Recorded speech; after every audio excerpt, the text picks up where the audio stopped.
युवाओं के मन में ही यह विचार आ रहा था कि हमें इस देश से अंग्रेजों को निकाल के बाहर फेंकना है, हमें इस भारत को पुनः आजाद कराना है और इस देश की जो प्राचीन विरासत रही है, इस देश की जो अपनी अस्मिता रही है, इस देश का जो अपना गौरव और वैभव रहा है, उसको बचा के रखना है।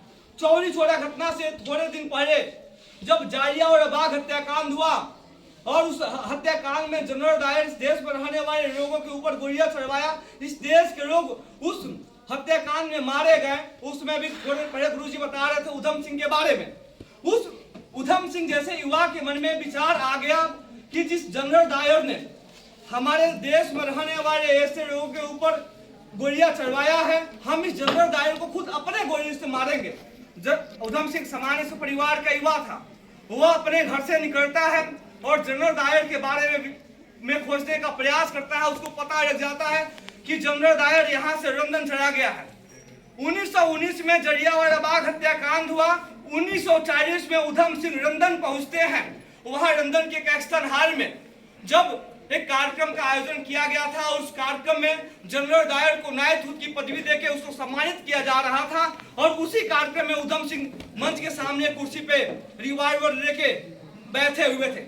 जैसे जब कार्यक्रम समापन होता है, उसको नाइटहुड की पदवी मिलती है, उधम सिंह आराम से उस सभागार से उठते हैं और मंच पे जाते हैं और उस मंच पे अपना बंदूक निकालते हैं और जनरल डायर को सारे मंच के सामने गोली मार देते हैं। जब वो गोली चलाते हैं और जनरल डायर मर जाता है तो सभागार में भगदड़ मच जाती है। किसी पुलिस वालों की इतनी हिम्मत नहीं होती है कि वह भारतीय युवा को पकड़ सके और उसको कैद खानों में जाके बंद कर सके। फिर उधम सिंह अपना रिवॉल्वर फेंक देते हैं और कहते हैं मुझे गिरफ्तार करो। जब उधम सिंह को गिरफ्तार किया जाता है और उनको गिरफ्तार करके वहां के जज के सामने लेके जाया जाता है तो जज उनसे पूछता है कि अगर तुम चाहते तो भाग सकते थे। तो उधम सिंह जवाब देते हैं कि हम एक ऐसे देश के युवा हैं जहां हम पीठ नहीं दिखाते हैं बल्कि आवश्यकता पड़ने पे हम सीने पे गोली खाते हैं। तो फिर जज उनसे पूछता है कि अगर तुम यहाँ से भाग जाते तो तुम अपने जैसे सैकड़ों उधम सिंह को तैयार कर सकते थे।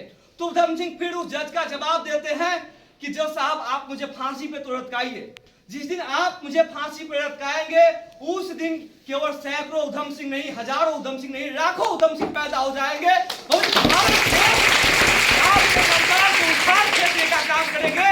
और आपने जिस तरह से जितनी बर्बरता से इस देश पे शासन किया, इस देश पे अत्याचार किया है, आपको उन सारी बर्बरता और आपके सारे अत्याचार को इस देश से निकाल फेंकेंगे। और लेकिन इस देश का दुर्भाग्य रहा